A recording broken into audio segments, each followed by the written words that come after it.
जय माँ सर्वमंगला। हे देवी, तुम्हें समग्र जगतर उत्पत्तिर कारण अट।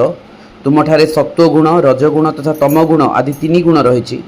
तथापि समस्त संतानर दोष को तुम्हें निवृत्त करुच। भगवान श्री विष्णु और महादेव आदि देवता मध्य तुमको कल्पना करि पारंती नाही। तुम्हें समस्तंकर आश्रय अट। यही समस्त जगत तुमर अंशभूत, कारण तुम्हें समस्तंकर आदि भूत वो अव्यकृत परा प्रकृति अट। तुम्हें ही माँ दुर्गा, माँ जोगमाया, माँ आदिशक्ति, तुम्हें ही जगज्जननी, तुम्हें ही सुभद्रा, तुम्हें ही बिजुली कन्या, तुम्हें ही माँ दुर्गा, तुम्हें ही भद्रा, तुम्हें ही महाकाली, तुम्हें ही तारा। सारा संसार तुम्हारी मायारे ही चलचंचल। से ही मायारे ही सारा विश्व को तुम्हें बांधि रखिच। जो माया स्वयं नारायण भी अगोचर थांती, से ही मायार बसीभूत सारा संसार किपरि जानिबे माँ?